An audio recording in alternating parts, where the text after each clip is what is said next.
Hi guys, welcome back to my channel. I wasn't really on a beat, but anyway, welcome back. Okay, so today I wanted to make a video about visas. Visa. Specifically the D-2 visa that you need to travel to Korea. I am from the United States, if you all haven't already caught on, and I live in Chicago. So my Korean consulate is the Chicago Korean Consulate.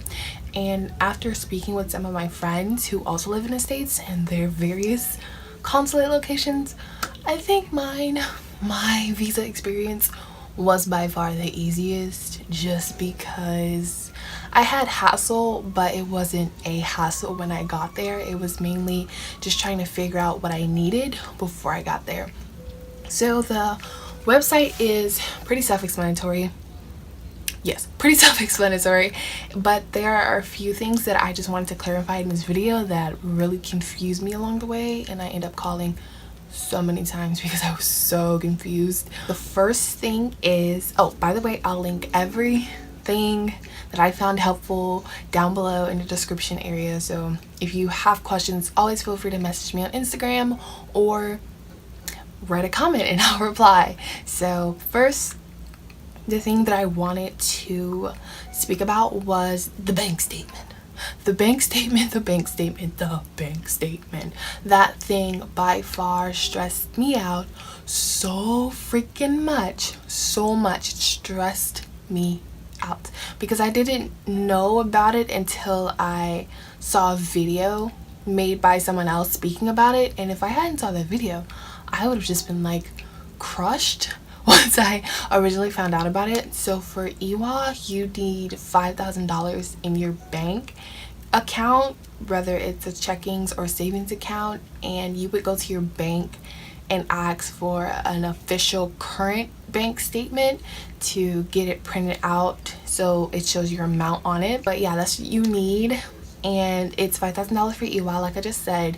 But for the Chicago consulate, something that on the website it says that you need the minimum amount. So the minimum amount for EWA, I think it's $1,500. So if you're really struggling to get that $5,000, you can get your visa with a minimum amount. So I know for different other universities in Korea, if you go through the Chicago consulate, like the minimum amount could be $2,000, could be $3,000. Yeah, there is a total amount that you need, but as long as you have the minimum amount printed on that official bank statement, current bank statement from your bank with the minimum amount, you'll be fine. Trust me, you'll be fine. Another thing is the building in the Chicago consulate. Something that I thought would happen was that the Korean consulate would be like in its own individual spot, but that wasn't the case. It was in the NBC Tower downtown, and there are many consulates in that building. I got lost the first 3 times because I kept getting like wrong directions. So I went to Switzerland, I went to India, I just went to different ones before I finally got there, and I was just so confused. But then when I got there, the guy, he took 3 papers, maybe 4. He took my certificate of admissions that I had to print out from the EWA communication channel, my passport. He also took the visa application. He took the $45 visa fee. He took the certificate of business, which EWA sent me, and I think that is all he took. I think that's all he took. Like on the website, they have all of these requirements that they say that you'll need, but you don't really need them all. I would still bring them all just in case, but just to like ease your stress, if you're missing something and you're going in person, you should be fine, because he literally only took 3 pages, and I was a little upset because I was over there dying gathering all that information, and then he took 3 pages and gave it back to me. So it's like, thanks. But yeah, 2 other things that you also need is a passport size photo. I took mine at Walgreens.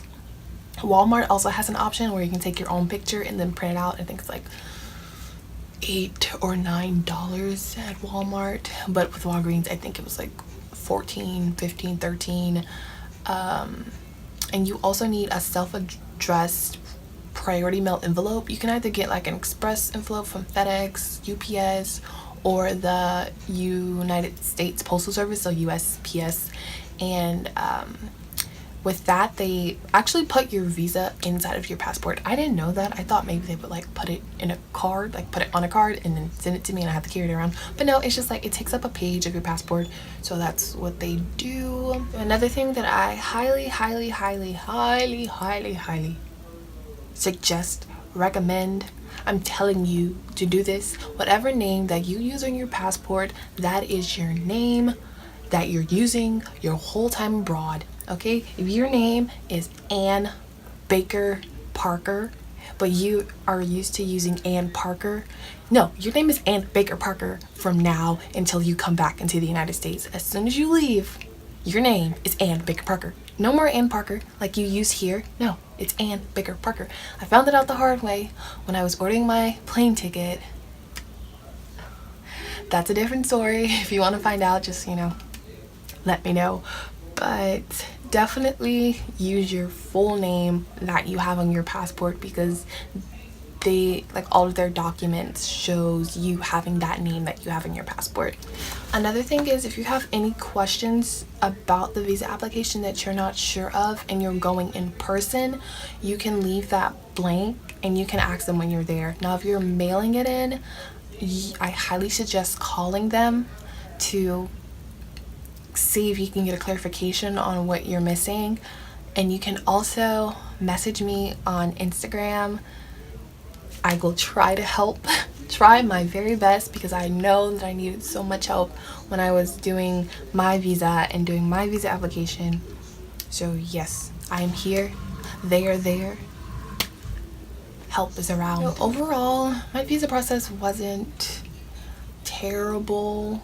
It was just nerve-wracking because I wasn't sure what exactly I needed, and my biggest issue was the bank statement, the official bank statement amount, because like no one told you that. Like, everyone always expects that you should know these things or you should understand these things, which isn't always the case, because a lot of us that are studying abroad, this is our first time abroad.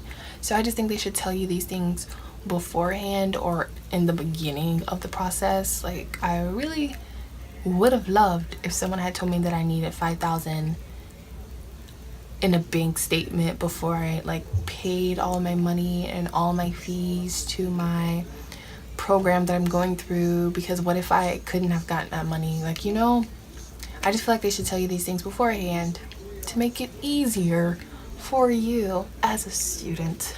I know I'm missing a lot in this video, probably, maybe, I'm not really sure. But if I am, always feel free, if you have any questions, like I said, feel free to put them down, ask me through whatever. Just make sure you ask, because I don't want you to struggle like I struggled. I want to help you because I wanted someone to help me. So yeah.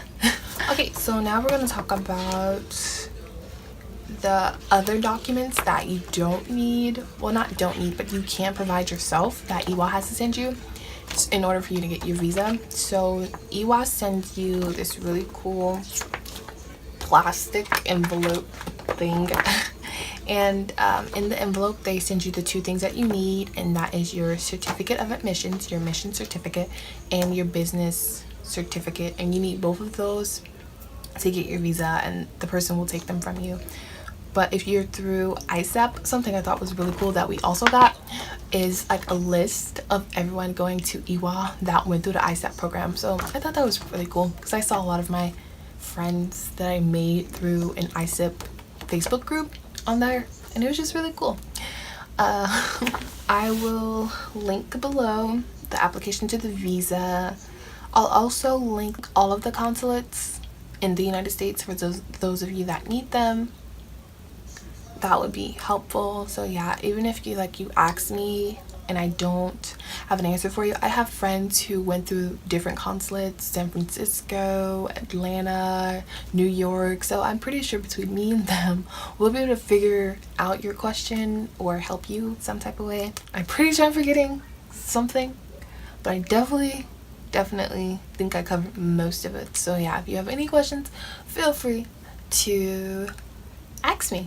Again, I'll keep saying it because you don't know until you ask. You can't receive help unless you ask.